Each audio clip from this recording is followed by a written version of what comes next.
Hello friends, स्वागत है आपका हमारे YouTube चैनल कुरुक्षेत्र में। आज हम बात करने वाले हैं जवान, हमारे देश की जो रक्षा करता है, इंडियन आर्मी के बारे में। तो कंटिन्यू कीजिए चैनल पे। वीडियो अच्छा लगे तो लाइक कीजिए, कमेंट कीजिए और चैनल को सब्सक्राइब करना ना भूलें। हमारा देश और हमारी आर्मी, हमारे देश की जो आर्मी है, इंडियन आर्मी, उसकी एक आपको छोटी सी कहानी सुनाना चाहता हूँ। एक बार एक हॉस्पिटल में एक इंजीनियर बैठा था और उसके पास में एक आर्मी मैन बैठा था। लेकिन आर्मी मैन को पता था कि वो इंजीनियर है, लेकिन इंजीनियर को नहीं पता था कि वो आर्मी मैन है। तो इंजीनियर अपने लैपटॉप के अंदर कुछ काम कर रहा था और डेटा बना रहा था। तो वो आर्मी मैन ने पूछा कि आप लोग ये बहुत अच्छा काम कर रहे हो और ये जो आप डेटा बनाते हैं उससे पूरी दुनिया बदल जाती है, देश बहुत आगे जा सकता है।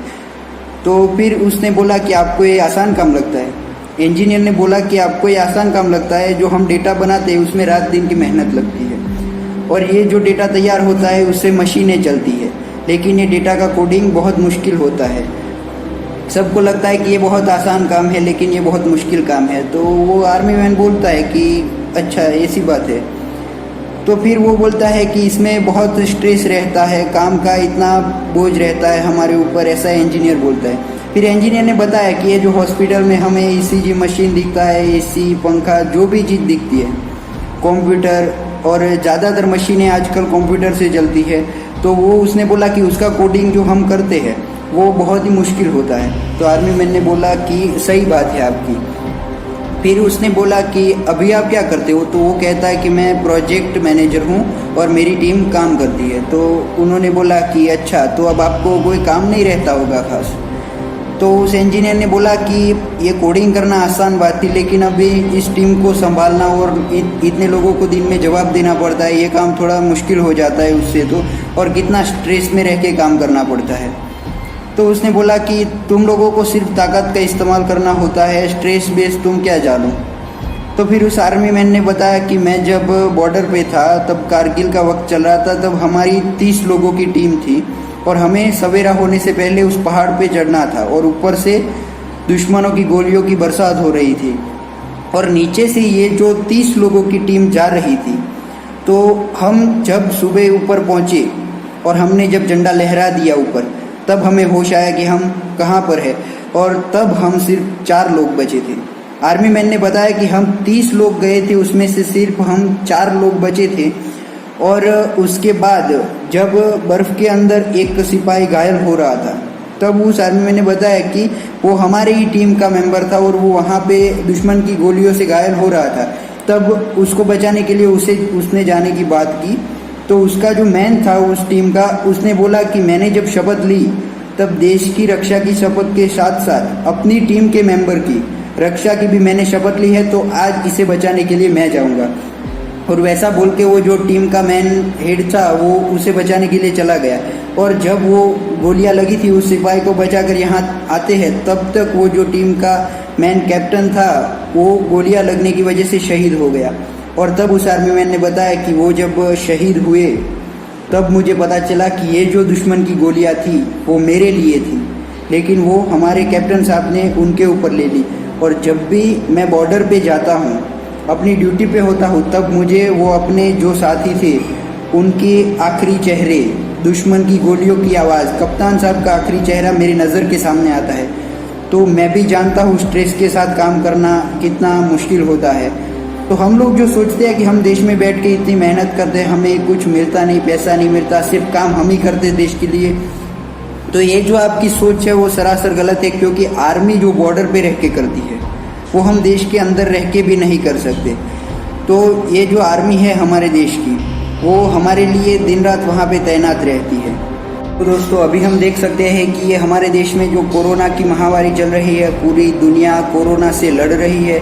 इस वक्त में हमारे देश के डॉक्टर लोग हैं और जो स्वास्थ्य कर्मी है, पुलिसकर्मी है, वो सभी लोग देश के अंदर से कोरोना के लिए लड़ रहे हैं। और जो हमारी आर्मी है वो अभी चाइना के साथ संघर्ष में है और भारत पाकिस्तान के बीच हमेशा से संघर्ष रहा है।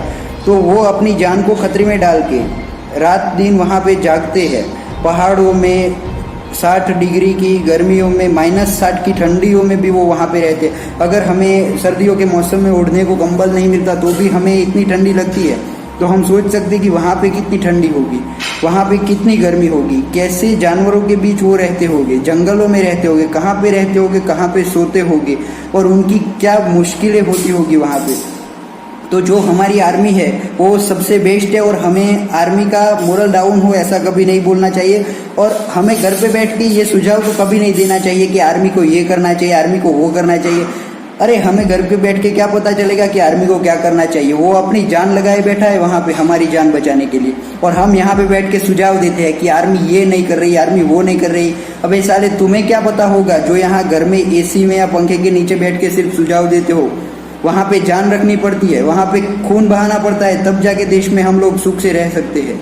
हमारे चैन हमारी शांति के लिए वो लोग वहाँ पे अपनी जान दे रहे हैं। कभी शहादत पे गौर किया करो शहीदों की। हम सोचते हैं कि ये लोग पैसे के लिए वहाँ पे नौकरी करते हैं। साहब ये पैसे के लिए नहीं होता ये नौकरी, वो हमारे लिए जान देते हैं। तो उसकी माँ ने जिसने अपना बेटा बॉर्डर पे भेज दिया है, वो बहन जिसने अपना भाई बॉर्डर पे भेजा है, वो पत्नी जिसका पति बॉर्डर पे है, उसके बारे में कभी सोच लिया करो कि जब घर पे वो शहीद की लाश आती है ना, सब हाथ में सिर्फ खून आता है। और ज़्यादातर किसान के बेटे ही फौज में होते हैं, और किसान की ये सिचुएशन देश के अंदर होती है। किसान देश के अंदर कोई ज़्यादा खुश नहीं है, हम देख रहे हैं। तो इतने सारे किसान भी फांसी लगा लेते हैं, और वहाँ पे आर्मी मैन जो हमारे लिए जान देता है, हम घर पे बैठ के उन्हें सुझाव देते हैं। हमें सुझाव नहीं देना है, उनके फैमिली को यहाँ पे सपोर्ट करना है, उनके फैमिली को इज्जत देनी है, तभी आर्मी मैन खुश रह पाएगा। आर्मी सिर्फ इज्जत मांगती है। किस दिन आर्मी ने तुम्हारे पास से कुछ मांग लिया? हम लोग यहाँ देश में रोज हड़तालें करते हैं, आंदोलन करते हैं, आर्मी ने कभी किया? अगर आर्मी एक दिन के लिए भी हड़ताल पे बैठ जाएगी तो क्या हालत होगी, सोच सकते हो आप? तो हमें आर्मी की रिस्पेक्ट करनी चाहिए जो हमारे लिए वहाँ पे लड़ रहा है। हमें उन्हें सुझाव नहीं देना चाहिए। आर्मी को सब पता है क्या करना है, कब करना है। वो हमें सिर्फ आर्मी को यहाँ देश में रहकर सपोर्ट करना चाहिए। और हम सिर्फ यही कहना चाहते हैं कि हम जो चाइनीज़ प्रोडक्ट्स यूज़ करते हैं, ऐप्स यूज़ करते हैं, उससे चाइना को जो पैसा मिलता है, उसी पैसे की वजह से, और हम उस देश को इनकम करवा के देते हैं, और वही देश हमारी आर्मी को तंग करता है, हमारे जवानों को मारते हैं, हमारे जवानों की शहादत होती है इतनी। कभी जवानों की शहादत पे गौर करो, तब पता चलेगा कि ये चाइनीज़ प्रोडक्ट यूज़ करने से हमारे देश को कितना नुकसान होता है। तो हम भी चाइनीज़ प्रोडक्ट्स ना इस्तेमाल करके, आत्मनिर्भर भारत है तो हिंदुस्तान में बनी हुई चीज़ों का इस्तेमाल करें, आर्मी को सपोर्ट करें। और हम यहाँ पे जो देश के अंदर आर्मी का फैमिली है, आर्मी के बच्चे हैं, उन सबको हम इज्जत दे, सम्मान के साथ उन्हें भी एक देश के अंदर एक स्थान दे कि नहीं, उनका फैमिली है, उनके फैमिली ने जो बलिदान दिया है उसकी वजह से हम लोग सुख शांति से यहाँ पे रह सकते हैं। तो आज के लिए बस इतना ही काफ़ी। जय हिंद, इंकलाब जिंदाबाद। आर्मी की हमेशा रिस्पेक्ट करिए, बस इतना ही कहना चाहूँगा।